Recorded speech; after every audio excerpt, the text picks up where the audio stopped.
Quand on parle de manga, il y a souvent un point qui revient. C'est la place des femmes et comment sont-elles représentées dans les mangas en général.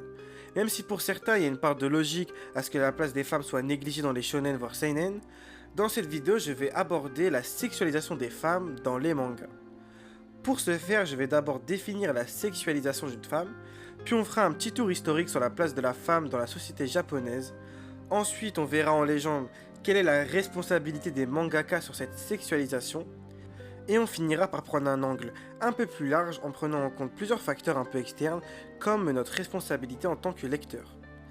D'abord, il faut donner une définition à la sexualisation d'une femme. Ici, quand on parle de la sexualisation d'une femme, c'est que ces dernières ne sont pas vues simplement à travers des attraits physiques, une personnalité qui est propre à chacune, mais en donnant un côté sexuel à chacune de ses actions. Ça peut même aller un peu plus loin en fantasmant sur sa vie sexuelle et en inventant constamment des intentions sexuelles à chacune de ses actions. Et le plus récurrent, on retrouve aussi une accentuation de la sexualisation de certaines parties du corps si la personne a par exemple une forte poitrine. Maintenant, retournons du côté japonais. Au Japon, ce problème a une ampleur qu'on pourrait qualifier de... Enfin voilà, au Japon, c'est un peu spécial. Mais est-ce que cela a toujours existé? Pour en savoir plus, c'est le moment un peu historique. Durant les Edo, un mode de pensée venu tout droit de Chine s'est répandu au Japon, le Reksui, ou le Confucius, qui voit littéralement la femme comme inférieure à l'homme et s'est diffusé dans la société sous 3 obédiences et 4 vertus.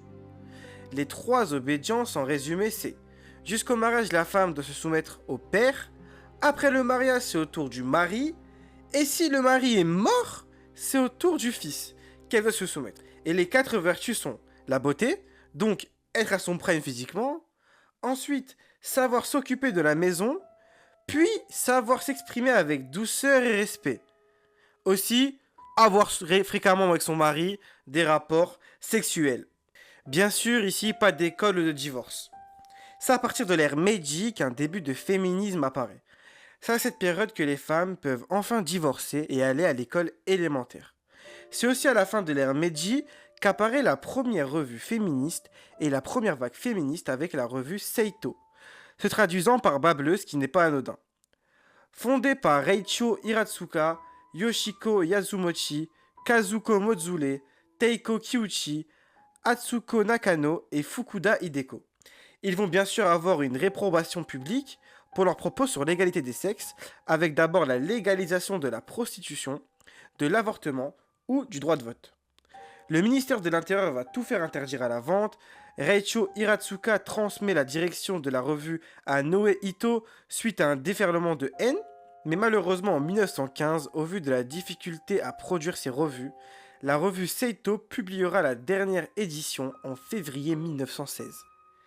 Pour autant, Madame Hiratsuka en 1919 avec Fuzue Ishikawa, Okumumeo et d'autres militantes fonde le Shin Fujin Kyokai, l'association de la femme nouvelle. Elles feront l'objet de 2 grosses demandes, celle de revoir la loi interdisant aux femmes d'avoir une implication dans la vie politique, autrement dit rejoindre des partis, pouvoir voter, et la deuxième est la prévention des IST, avec examination des conjoints, avec un petit bonus d'une autorisation du divorce si le mari trompe. Bon, évidemment le Parlement ne va pas examiner les pétitions, mais en 1922, donc 2 ans après la publication des pétitions, les femmes peuvent assister, mais sans ouvrir leur bouche car faut pas abuser, aux réunions politiques. D'autres groupes verront le jour comme le Sekirankai de Yamaka Kikue, mais les vrais changements se feront après la Seconde Guerre mondiale, après que le Japon ait capitulé face aux USA. Le général américain Douglas MacArthur impose, comme à leur habitude, la rédaction d'une nouvelle constitution à l'image des valeurs Made in America. Ainsi, en 1947, le droit de vote et l'égalité des sexes est écrit dans le droit constitutionnel. C'est pendant les années 70 que la deuxième vague féministe va voir le jour, en même temps que plusieurs gros mouvements féministes dans le monde. Ainsi, on voit l'apparition de militantes comme Mitsu Tanaka, écrivaine japonaise, critiquant le système patriarcal japonais en réclamant la fin du système patriarcal et capitaliste. De plus, en 1985, le Japon signe la Convention sur l'élimination de toute forme de discrimination à l'égard des femmes de l'ONU. Maintenant, à notre époque, les femmes ont un peu plus de droits et sont plus vus comme des humains égaux aux hommes, enfin je crois. Ah, ah non, bon. Plus sérieusement, malgré les évolutions notables, les pensées traditionnelles ici du Reksui sont encore énormément ancrées au Japon. On pourrait s'arrêter là et être déjà dégoûté, mais bon, ce problème vient se mélanger à d'autres facteurs plus ou moins importants. D'abord, nous avons l'impact de l'arrivée des Ikikomori. Bon, sans trop détailler car il y a déjà plein de vidéos ou d'articles qui en parlent, mais un Ikikomori en gros, c'est ton cousin qui sort jamais de chez lui, mais vraiment jamais. On parle de minimum 6 mois sans sortir, et ça toucherait plus d'1 million de personnes. C'est en gros les habitants de Marseille et de Bordeaux réunis. Et le problème des Ikikomori ici, c'est que dépourvus de vie sociale dans le monde extérieur, leur vision des rapports humains est complètement basée sur les stéréotypes d'Internet. Et bien sûr, ils sont souvent imprégnés d'idées misogynes fortes. La sexualisation de la femme en fétichisant tout ce qui est directement ou indirectement lié à une femme. Mais on en reparlera plus tard. Ensuite, un autre facteur tout autant important, c'est le laxisme du gouvernement japonais. Et oui, étonnamment, un pays gouverné par des hommes ne donne pas corps et âme pour lutter face à l'oppression subie par les femmes. Franchement, c'est bizarre. Mais bon, c'est peut-être la faute des femmes, fallait qu'elles fassent des grandes études. Ah bah même pas. Ah bah ok. Enfin voilà, il existe plein d'autres facteurs, mais bon, ça serait rallonger la vidéo sans ajouter plus de compréhension au sujet. Maintenant qu'on a vu en quoi la sexualisation de la femme était quelque chose de fort au Japon, rentrons un peu plus dans le vif du sujet. Quelle est la responsabilité du mangaka là-dedans? D'abord, le manga au Japon, c'est comme le pain en France. Au moins c'est clair, pas besoin de chiffres, de graphiques, car en vrai j'ai rien trouvé de pertinent. Le manga touche une audience de malades et elle a directement une influence sur le comportement des Japonais. Le manga, que ce soit au Japon ou dans le monde entier, c'est un outil d'influence énorme, sachant que la part des enfants ou d'ados qui lisent des mangas est monstrueuse. C'est pas pour rien que les mangas sont classés avant tout par tranche d'âge.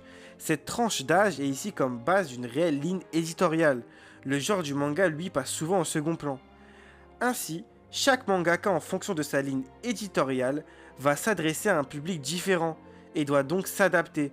C'est pour ça qu'un auteur de seinen aura plus de liberté qu'un mangaka de shonen. Et c'est pas rare de voir des mangas changer de ligne éditoriale, comme Jojo, qui est devenu un seinen pendant sa parution, passant du Weekly Shonen Jump au Ultra Jump Magazine, publiant exclusivement des seinen. Aussi très important, certains thèmes sont plus traités que d'autres, comme par exemple le shonen va souvent traiter de la détermination, faire face à l'adversité, vécu autour d'un personnage principal jeune et masculin, ou un shoujo, où ici le personnage principal est une ado, avec à peu près les mêmes thèmes que pour le shonen, mais du prisme d'une ado, très important. Maintenant que j'ai défini suffisamment la notion du manga, on comprend donc que le ou la mangaka a une énorme influence sur les jeunes au Japon, et ainsi qu'ils ont une certaine responsabilité à éduquer, à sensibiliser sur des thèmes comme la discrimination, le rapport à la mort, etc. etc. Enfin, vous comprenez, ça serait bizarre qu'un manga mette en avant le racisme, hein? Mais alors, c'est quoi le rapport entre la responsabilité des mangaka et la sexualisation des femmes? Et bah... voilà quoi. Évidemment, les mangakas sont comme une partie de la population masculine, rongée d'idées misogynes, et le retranscrit dans leurs œuvres. Et je sais que c'est un gros débat chez les otaku. Y a-t-il vraiment une sexualisation et un mépris de la femme dans les mangas? Oui, ferme ta gueule, oui. Enfin, je veux bien que certains cas, c'est juste logique par rapport au message de l'auteur et au contexte, mais la majorité, c'est juste du fanservice.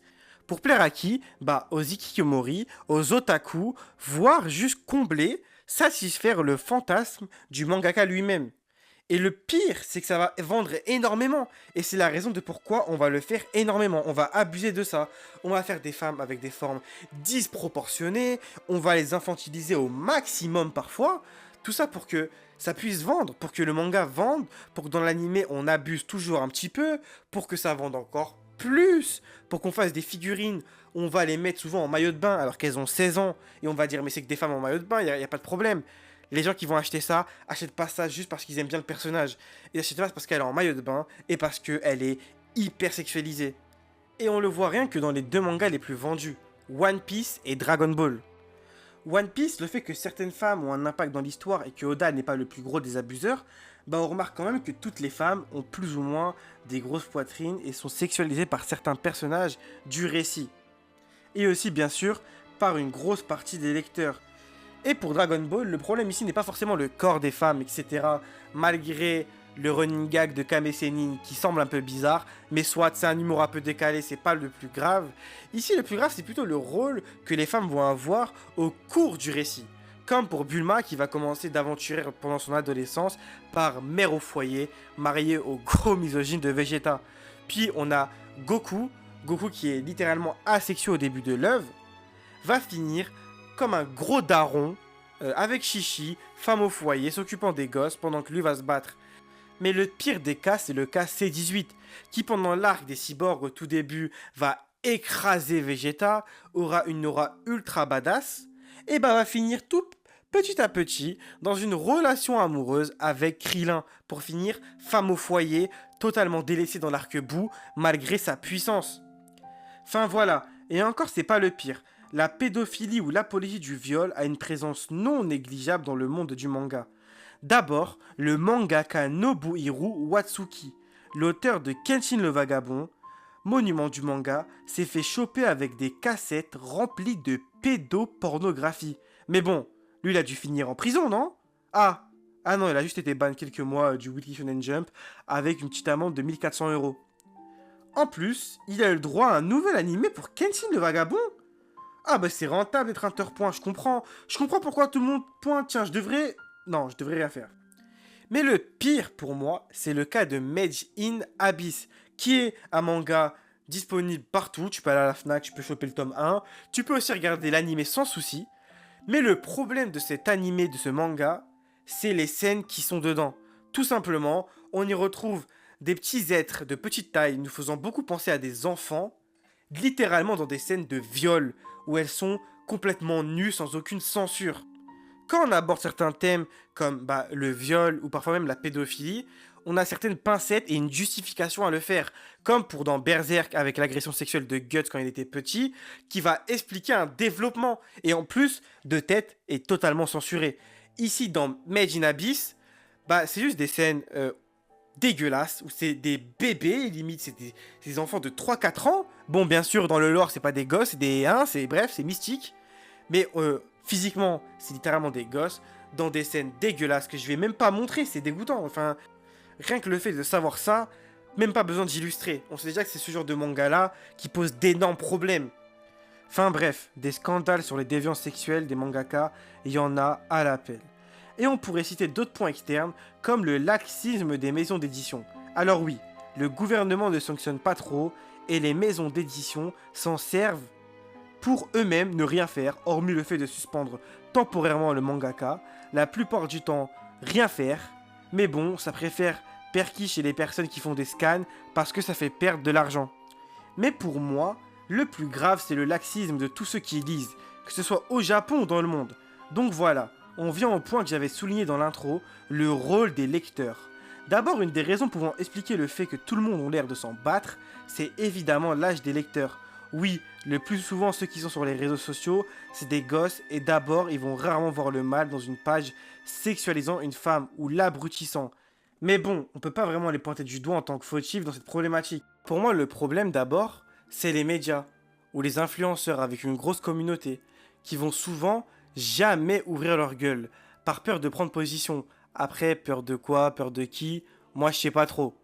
Mais bon, c'est pas seulement eux le problème. C'est aussi les personnes ayant un âge suffisamment élevé pour comprendre certaines choses, dont le problème de constamment sexualiser les femmes dans des œuvres ayant beaucoup d'influence chez les plus jeunes. Mais bon, par pur égoïsme, il ou elle préfère dénigrer ceux qui dénoncent, car encore, hormis pour les pédophiles, les agresseurs sexuels ou un truc du genre, on peut lire un auteur malgré le fait qu'il mette un peu de côté la place des femmes dans leur manga. Car ok, c'est un shonen et les éditeurs priorisent la mise en avant de jeunes hommes pour plaire aux gosses. Mais les connards qui vont aller jusqu'à dénigrer ceux ou surtout celles qui vont dénoncer l'hypersexualisation des femmes dans les mangas, faut avoir le cerveau rempli de pisse ou avoir une posture antiféministe. De mecs de droite bien sûr, mais bon, c'est avoir le cerveau rempli à ras-bord de pisse. Bref, on pourrait aussi aborder un autre point, c'est le mépris du genre shoujo et ses variants. Bien sûr, elle est faite par des hommes vus comme des mangas de Golemon littéralement, sans fond, etc., etc. Et on retrouve aussi un mépris des maisons d'édition. Mais pour cette partie, je vous renvoie vers la vidéo de Lapin, qui analyse déjà très bien cette question de la sous-représentation du shoujo chez les maisons d'édition. Cependant, je me dois de parler des mangaka qui prennent dans leur manga une position féministe, directement dans l'histoire ou alors dans sa composition, et ça fera de bonnes recommandations de lecture. D'abord, parlons du manga d'Akane Torikai en proie au silence. Sans vous spoiler l'histoire, les thèmes qu'aborde l'autrice sont en premier lieu la notion du patriarcat, qui englobe plein d'autres thèmes comme la notion de consentement du côté féminin et masculin, les stéréotypes misogynes et du développement de la femme dans une société patriarcale japonaise. Et elle le montre dès la première page. Bon, avant, je tiens à souligner que Madame Torikai dessine des scènes qui peuvent être violentes pour certaines, comme des agressions sexuelles. Ensuite, on a l'œuvre d'Hiroaki Samura. Bon, dans l'histoire, je trouve qu'il n'y a rien d'ultra féministe, comme pour l'œuvre d'Akane Torikai. Mais dans son manga L'habitant de l'infini, vrai classique pour ma part qui a inspiré beaucoup de mangaka comme Kishimoto ou Fujimoto, beaucoup dans le dessin, pour un manga sorti en 1993, on y trouve des femmes avec de l'intérêt, qui ne sont pas dessinées que dans un but de fanservice, mais des femmes qui se mélangent très bien avec ce seinen de samouraï sombre et triste. De plus, l'auteur en général met beaucoup en avant les femmes, et un des exemples à noter dans L'habitant de l'infini, c'est la manière de les dessiner. Il le dit lui-même dans des interviews, il ne cherche pas à reproduire un fantasme à l'instar de certaines personnes, il cherche plutôt un vrai équilibre dans le dessin, avec une réelle logique. Et je trouve qu'il met bien en avant les femmes dans des scènes d'action épiques, les rendant aussi fortes et charismatiques que des hommes. Et pour un manga publié en 1993, je trouve ça fort. Et surtout, il a une opinion bien tranchée sur les pointeurs dans le milieu du manga. On pourrait aussi rajouter le manga Clémor de Norihiro Yagi, sorti en 2001. Le fait impressionnant du manga, c'est que malgré qu'il soit un shonen mêlant la dark fantasy, l'action, sous un aspect assez tragique, a comme personnage important une femme entourée de femmes. Oui, ici, les hommes sont presque totalement mis de côté. Mais bref, je vais pas non plus m'attarder dessus, je ferai peut-être des vidéos pour ces 3 magnifiques œuvres. Pour finir, je voudrais aussi faire une sorte d'ouverture pour ne pas négliger que la sexualisation des femmes ne se fait pas seulement sur les mangas au Japon, mais aussi par exemple dans les jeux, là où les exemples ne manquent pas. Donc finalement on comprend bien que par cette surreprésentation des hommes dans les milieux comme le manga, le jeu vidéo ou la politique, qui sont éduqués avec des stéréotypes de cette société profondément patriarcale, les femmes, elles, en subissent lourdement les conséquences. Donc voilà, la vidéo arrive à son terme, j'espère que vous avez aimé la vidéo, n'hésitez vraiment pas à me dire si j'ai dit de la merde ou s'il y a des choses à changer dans la réalisation. Juste, je voudrais vous dire que j'ai pas tout traité dans la vidéo pour ne pas trop la complexifier, étant donné que je souhaite qu'elle soit accessible à tout le monde pour que tout le monde puisse comprendre les enjeux. Enfin voilà. N'hésitez vraiment pas à me dire en commentaire si vous avez des questions, si vous voulez vous-même ajouter un point à la vidéo qui vous semble essentiel. Évidemment, je répondrai à tout le monde. Et si vraiment je trouve un commentaire qui vraiment ajoute une plus-value à la vidéo, pas de souci, je pourrais l'épingler, ça me dérange pas. Donc voilà, n'hésitez pas à me follow sur Twitter, c'est là où je poste toute mon actualité, où je serai le plus actif. Si vous voulez me poser des questions, etc., etc. Tout est en bio. Donc voilà, on se retrouve pour la prochaine vidéo. Bye!